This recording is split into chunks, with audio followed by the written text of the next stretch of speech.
մեկուսացրին Երեմ Սարգսյանին վարույթից եւ որպես վկապ կանչեցին այսպես հարցակցության։ Սա փաստաբանական ինստիտուտի վրա ինչ անդրադարձ կարող է ունենալ եւ արդյոք հարված չէ փաստաբանների աշխատանքը։ Մամուլից տեղեկացա, որ Երեմ Սարգսյանը ինչ որ հանդիպման է ներկա եղել ու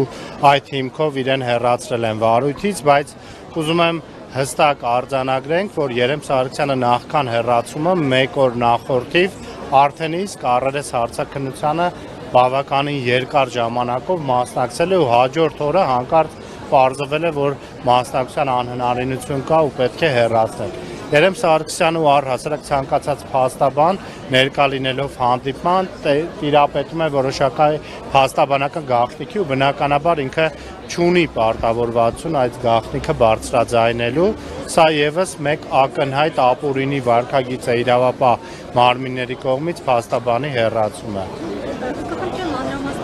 Պարոն Սարգսյանը ամբողջությամբ է հեռացվել վարույթից որպես փաստաբան, թե ինչ որ մի կարճ ժամանակ ինչպես կանրադառնա հենց այս դեպքում Գագիկ Ծառուկյանի վրա։ Անկեղծ ասած ես մանրամասներին չեմ տիրապետում, որտեվ քրեական գործի նախաքննության փուլ գոյություն ունի, ես ինքս այդ process-ի մեջ ներգրաված չեմ, բայց կարծում եմ ամբողջ այդ քրեական գործի վարույթից է հեռացվել, ոչ թե միայն այդ մեկ դրվագով վկայի կարգավիճակ ստանալով։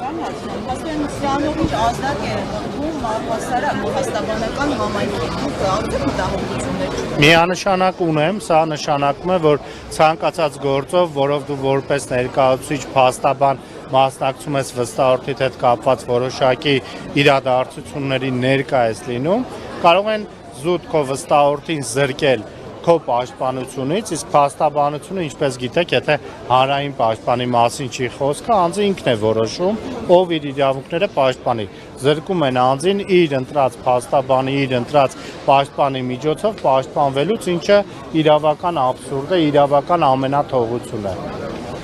Եվ այս բազմաթիվ աշխատանքներ 10,000-ից ավելի աշխատանք գնացել, սա ընդհանրապես այս գործընթացը ինչ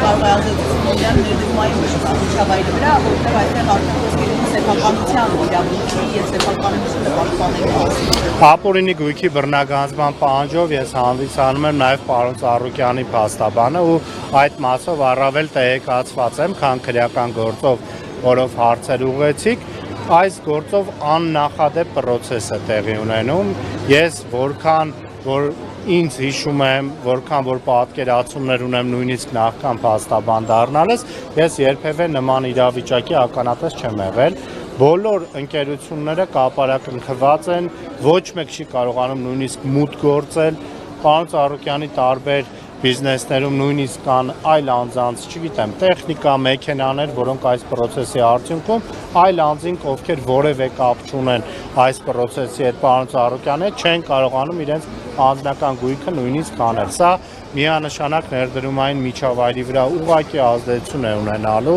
Սա իրավական ամենաթողության ամենավառ արտահայտված դեպքն է, որի մասին նույնիսկ մտովի ֆանտազիան չէր կարող անձանց իրավաբանների, փաստաբանների ներել, որ պատկերացնեին կարող են նման իրավիճակ ականատես լինել Հայաստանի Հանրապետությունում։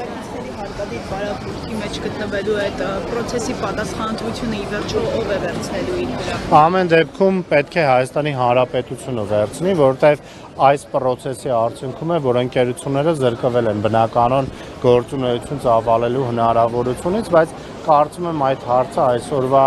իշխանություններին իրավապահ համակարգին չի հետաքրքրում այդքան։ Պատրաստում եք նաև ձեր մասով էլի սեփականության այդ խլելու հանգամանքը նաև վիճարկել հայաստանյան դատարաններից դուրս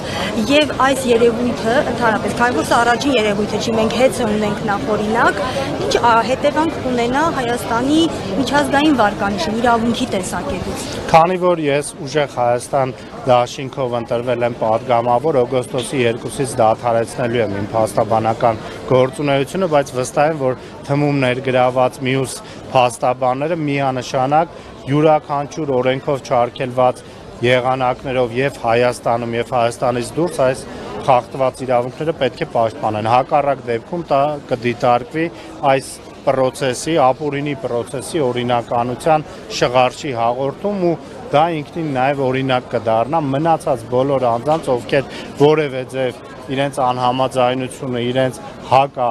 մոտեցումներն են հայտնում իշխանությանը, կհայտնվեն նույն իրավիճակում իմանալով, որ այս մի դեպքում ամեն ինչ խլեցին ու ոչ մեկ դրա համար պատասխան չտվեց։ Շնորհակալություն։ Ես